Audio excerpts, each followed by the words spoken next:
That's James's pizza, and it looks like he's reviewing the Velvet Underground. And I'm going to talk about The Messenger, Life of Birds, Bird Brain.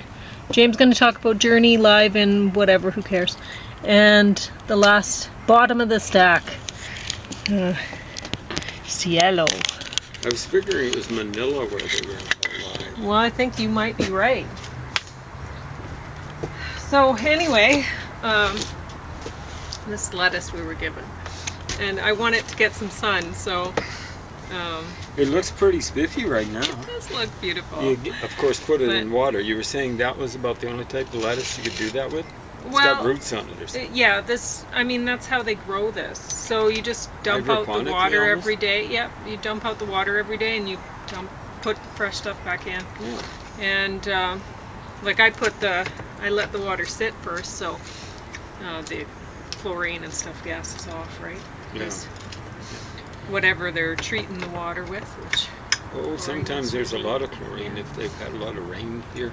Yeah. So they got runoff from feedlots in the immediate area, which can get quite bad apparently. Anyway. What type of lettuce did you say that was? Is there a particular term? I think there's a couple different kinds in here. I think it's red sails and the green leaf, but I'm not sure. Like red sails in the sunset? Is that what you said? Red sails lettuce. That's what it's called. Okay. I don't know why it's called that. But it's not spelled like sails in the sunset. Oh yeah, it would be. Oh, there we go. Red sails in the sunset. But I don't. Hit in the 50s, I think. Oh, okay. Platters. Well, maybe that's when they started coming up with this stuff. Yeah, I don't know. But anyway, no, it's just out here. Like I would have planted it right into the peat bale row and watered it in there because it'd actually do better there than in the water. The stuff that happens in the peat bale row. Well, there's that. But I mean, this time of year, you don't know how long you have, but you might have a month, right? So it might be fine. But what I've found is when I plant it in the peat bale rows, people see it and they pull up the whole thing and they water off with it. So I don't get, because what you can do is you can clip it off and just let it regrow and just keep clipping it off, right? I mean, you might want to fertilize it because you keep taking the nutrients off. But anyway. There's some amazing people. Yeah, I don't understand people sometimes, but whatever. So this time I've just decided, okay, well, I'll keep it on the deck and it can get some sun here, and because there's no point when, like, this was given to us and I'm very thankful for it, but there's no point in wasting my fridge space for this when it's harvest season, because it can go here and it's happy here. Oh, it's ecstatic. It looks really fresh right now. I think it's been revived a little bit, really. Yeah, well, it seems to be doing just fine, and we're gonna keep eating it little by little, so whatever. The Messenger, this got top of the stack, but really, it depends on your audience. If you want something for the whole family to sit around and enjoy, this would be more enjoyable, The Life of Birds. It's a really well done thing. With David Attenborough, eh? Yeah. He's been doing this forever. But honestly, this one's a little more honest. Honestly. About birds? Yeah, about the state of things. So CBC had something to do with this, and I'm impressed that they did, actually. So I did notice. Looks as though the Germans have got involved with it. Kino Lorbeer, is that? Well, I don't know. Dutch, maybe. I don't know who all was involved with this, but it looks like Canada Media Fund and Ontario, and there was stuff about Alberta in here, and the Ontario would have been the skyscrapers in Toronto, I'm guessing, but I mean, it could be in any city, right? So this was put out in 2015, so quite a while ago. Yeah. And I'm amazed that I hadn't seen it yet. But it's quite depressing, really. How many, I hadn't realized how many birds die by running into skyscrapers, but it makes sense. I mean, sometimes I've in my life I've noticed it happening just in a regular building, like my grandma's home. Like you can't have windows open on one side of the house and the other side of the house right across from each other. I mean, birds, they'll think they can go right through, or sometimes even they'll just see the reflection on the window and think that they can think that it's more free air, you know, to fly through or whatever. Like it's I've seen it happen only once in my I mean, life. they're moving really fast. So it's impressive how they manage to navigate as they do. Like they talk about them migrating at night. I hadn't thought about it, but I mean, they're migrating, and I always figured, oh well, I guess they just fly during the day and stop over somewhere or whatever. No, they keep going. And I guess I'd known that about Canada geese, because like they get the ice on their beaks and stuff, because they stay up there. And like I don't know if they're sleeping half the time while they're flying, and it's just like an automatic thing. They get up there and they just keep going. I don't know. I have no idea.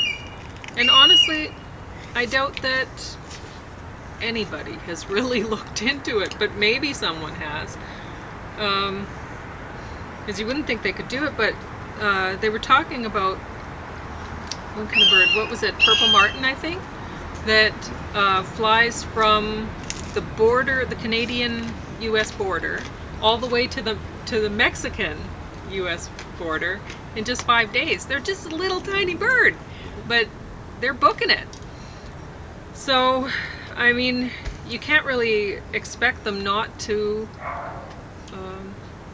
or you can't really expect them to see windows and stuff in the same way that you do, because they're really going quickly. I mean, if you were going that fast, you probably wouldn't see the window either. But anyway, so this was quite depressing to watch.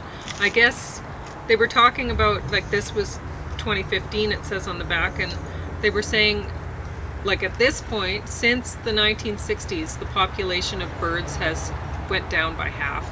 And they gave a very honest look at communist China and like Chairman Mao, and which, I mean, nowadays you don't hear anything about that, you know, unless you're watching our show, and then it will probably just get blocked anyway by somebody, but whatever.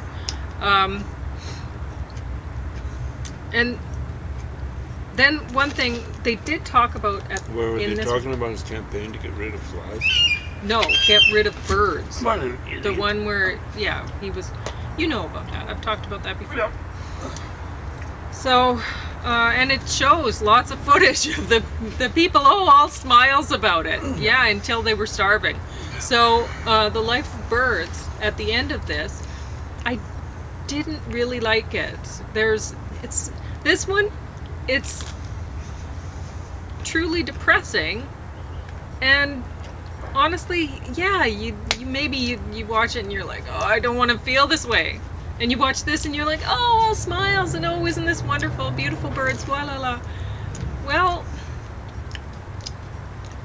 it's nice to watch the beautiful birds, and then at the end of this, they're going on about how, oh, like, they did mention pesticides and how some people are using, like, in agriculture, some people have realized that they can kill off birds by using insecticides, and they'll do it. Even though they're not supposed to, they'll treat, and it takes days of suffering for the birds to die, but they die. And because the farmers, I mean, I've talked to some farmers who said, oh, well, you know, I used to like the birds around, and then I decided I didn't want them around anymore, you know, because you're producing a crop, that's your livelihood, and whatever. So they talked about that in here, and then they went on to talk about how, oh, some people, look at what they're doing to save this type of bird and this type of bird and whatever. And it's like, okay, so they're buying seed from the people who are killing off birds so that they can save some birds. And it's not even, I mean, to look at it as, oh wow, this is a solution, is ridiculous. Because the birds on their, try taking care of a baby bird sometime and see how exhausted you get. Like, and that's just one little bird. So putting all the effort into caring for birds, caring for honestly any creature that we're not naturally meant to care for is challenging, and it's inefficient. So if you're killing them off with one hand, and then you're paying the people who are killing them off so that somebody else will pay you to try to save them, that is disgusting. It's not fixing anything. So a lot of the time, like, I used to think differently. I used to look at the efforts of warm-hearted people trying to save some sort of species that are going extinct or whatever, and think, oh wow, look at them doing such good. No, they're not. They're not doing any good. And it's depressing. So this got top of the stack because this is a lie. And it's just the last episode that made me put this under this one. I really enjoyed watching this. It's something I'd want to sit around with children and watch, except for the last episode. That helps nobody. So if they'd cut out the last episode, it would have rated higher. Muzzle. Different kind of show. So, I'll say I'm really not in. I know that I have a rescue dog, and I wasn't the one who. Well, I mean, I guess I did decide. Oh, let's take him on. But initially, I did not take him on as a rescue. Somebody else had done that, and realized, oh no, this is way too much for me. And so we ended up getting him. And too much for their family. He's a very nice dog. Yeah, but he's got his problems. And he has his problems. But really, I'm not, especially there's an aggressive sort of dog here, and a breed of dog. And I hope he's not aggressive, at least. Well, anything but, really. He's working with a canine unit, and I don't really believe that they do this, that they would take on rescues to work with canine. I think they just raise them from wee little pups, and that's that. But so that's one problem with this movie, is it's not really believable that way. But anyway. So this is canine corps or in army, or is it police stuff? Well, I guess it would be police, I think, yeah.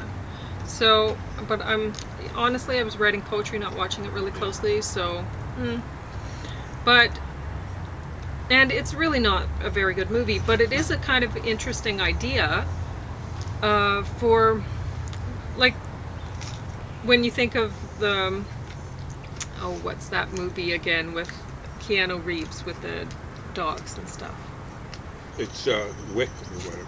Yeah, John Wick. So when you watch the first John Wick and you see the dog, and then you see Taken, with another series that I like, and you think, okay, what if the dog was taken, right? And that's what happens here. So the dog was taken, and by some bad guys and whatever, and this guy's gonna get him back, and he's a big hero, right? So it's kind of an interesting idea. I don't know that it's really believable with the rescue dog going through the whatever, but maybe, I mean, they did what they had to try to make an interesting story. They tried. So it's not the bottom of the stack. You can see I put a PBS Bird Brain below this. I like the picture, though. It is great. Playing with the toy. Is that a toy gun? Yeah. And if it were food, The eye might have been going Yeah, like exactly. It's wonderful watching parrots because they get so excited about things. So, but you wouldn't notice with this bird so much. Like I had a mealy Amazon, so she had fiery eyes, orange and yellow, and they just flash, right? You'd see the pupil just going to be so excited about whatever, right? And boy, did she have a sense of humor. It sounded like a laugh. And it would be in situations where you knew she was laughing. Yeah, you knew she was. Because we'd be laughing at, let's say, in a nice kind of way, at our big basset hound, 5 pounds of love, really. And she'd start laughing too. And so the reason this got so far down on the stack, like I enjoyed it. It was only 60 minutes long, not very long, whatever. And I enjoyed watching the birds do silly tricks and whatever. But at the same time, I'm thinking a lot of the time with people who are doing the kind of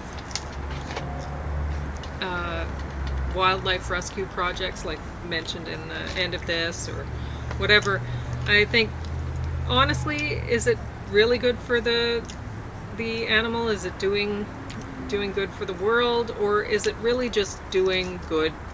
Is it a way for the people involved with this project to make money? Is it just their income, their livelihood? And honestly, I think that's really it. So I'm not thrilled, but I do love seeing animals doing cute things. And being wise. Oh yes, they're wonderful. So anyway, so you see some blackbirds and parrots doing all sorts of fun things in this, figuring out different tests, and but their conclusion was that one thing they were talking about birds and how they have, although their brains a lot of the time, many birds, like they're not very big, but they have a huge amount of neurons in their brains. So they think that actually makes up for it or something. I don't know. I have no idea, but I know living with a parrot in the past, they're really smart. Really smart. And living with finches in the past, really smart. They move really fast. And so you can't see you'd have to actually slow everything down so that you could comprehend what's going on with them. But they're smart. All of the birds that I've met are smart. Well, I don't like ground birds that much, but anyway, they survive. I don't know what's going on with them. But anyway, what the conclusions they came to in this, though, was birds, they see the world as we do. Why expect that they don't? And I do think if it seems crazy when an animal looks like it's giving the same sort of response, like to pain or to whatever, as a human would, and people are like, oh, you're just reading into that or whatever. And it's like sentimental. Yeah. And it's like, huh? No, why are you not seeing this? And somehow, people will think, oh, no, they don't think. Just, you're just imagining things because you want to or whatever. You want to see things. But it's like, no, why are you not seeing things that are obvious, right? No. But anyway, it's a never-ending battle. And they feel pain, physical pain. Of course. And they feel mental pain, too. But seeing it the same, no, they don't. They don't see it the same. They see things like they see ultraviolet. We don't see ultraviolet. So they see it much differently. And they have to think in 3 dimensions while they're moving through, like, they'll go flying, you watch them go flying through a whole mass of branches. And it's like, how did they not hit everything? They have this, like, even if they're little, their wings actually go pretty wide. How are they not hitting things? But somehow they can navigate through that. Whereas we couldn't at those speeds. We actually think really slowly. And I think that's thanks to our prefrontal cortex. Plus, we tend to be operating just in two-dimensional. Yeah. You know, people have trouble when they're going through doorways that are too low for them. Oh man, getting into a car. Oh. You know, a bird couldn't do that. Oh man, I hit that. I'm on the ground. I'm broken a wing, and now I'm prey for a cat. Fun for the whole family. A lot of people would probably still enjoy this too. So James is going to talk about Journey. I'm just going to mention this is more boring than you would imagine it would be. They're talking about the night sky in Atacama Desert, Chile. Wow. And I would rather just look at the sky. I think that's supposed to be about the driest desert in the world. Without any sort of video.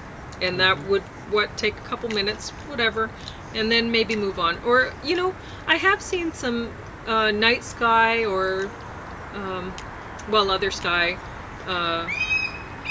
what do you call it when time-lapse photography? That's been pretty cool, but no, they don't do that here. This is just boring. It's awful. So James is going to talk about Journey live in Manila. So what do you have to say about this? I had to listen to this. I was driving, and lately I've been James's chauffeur. Well, going to, yeah, because we got a vehicle with high mileage, but it has a DVD player that works, and so when I drive, he watches videos. But we're just hoping that it keeps on going, even though it has high mileage. And yeah, I had to listen to Journey. That probably, you know, if I look, the car probably has some headphone jacks, which I really should try to find. Because... So I have to listen to it alone? Yes. I would rather not listen to Journey live in Manila.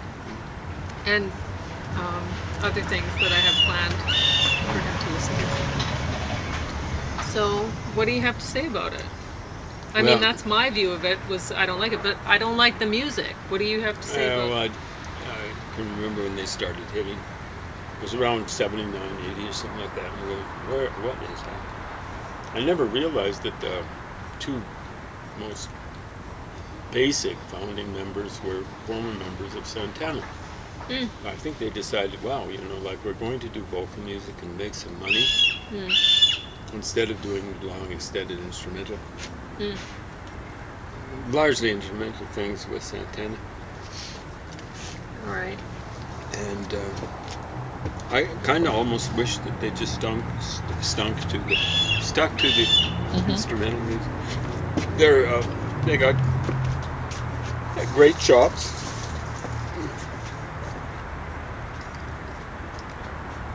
I think there's only one original member here. I think he was original. Neil Sean, I think he used to be in Santana. One of the ones who used to be in Santana. The other one I was mentioning was Greg, I think it was Rowley. I believe he was the keyboardist. I wouldn't say either of them were original members of Santana, but original members of Journey. So some of these songs, like, I heard them a million, zillion, godzillion times. That's godzillion, not gazillion.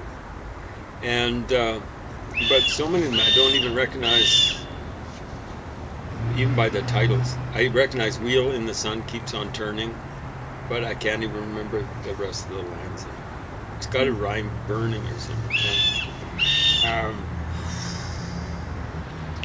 Open Arms, I think I kind of recognize that as a chorus line, part of a chorus line. Okay, but as a video, do you think they did a good job? Because I'm sure if people... Well, I'm just mentioning some of the stuff. Any way you want it, that's the way you get it, or something like that. Yeah. Loving, touching, squeezing. Yeah, they can look that up. What do you think of the DVD? No, I'm just mentioning the stuff that I could be naming all the sorts of things. I'm saying some of these things are like earworms and stuff like that. And they might affect you, might infect you. I don't know. Anyway, professional type of music from what I can tell. I'm not a big fan of the vocalist. He's the replacement of the original vocalist. I never liked Steve Perry. I mean, his stuff, some high notes could break glass. But you like that they're skilled musicians. Yeah, exactly right. So this guy, I don't think the lead singer is not as good as Steve Perry. We saw, it was the Rock and Roll Hall of Fame, Awards. They were awarded. Yeah, that's why I picked it out for you. And again, they put on a professional performance. His vocals there, for some reason or another, weren't quite working. Plus, he was sporting a kind of an ugly short haircut. Here, at least, he's kind of got a rock and roll looking. Okay, you have 3.5 minutes to either finish that up or talk about Velvet Underground. Well, I'm warning people I'm going to be talking about Velvet Underground. Theoretically, a group with much more of a critical reputation, a positive critical reputation, but overrated, and we'll get into that tomorrow or whenever. Anyway, if you like this sort of stuff, kind of like pop rock, when I listen to this stuff, it sounds really chomping, by comparison to some of the stuff that's on the radio right now. Sappy lyrics, from what I can tell. Not that you really want to distinguish them or anything like that. But, certainly doesn't come recommended by me. Stuff I tend to prefer tends to have lyrics that at least try to mean something. This sort of stuff, basically, you can hear the. I don't know why they didn't write a song, with a chorus line, ka-ching, ka-ching, i.e. the cash registers registering a whole bunch of money in the till.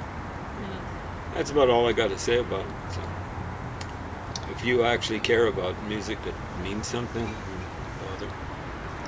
If you lived through that era, you might really. Yeah, but if you do like Journey, would you enjoy this Well, that's what I'm DVD? saying. If you lived through that era, you'd probably love it. So they did a good job on it. I think so. Okay.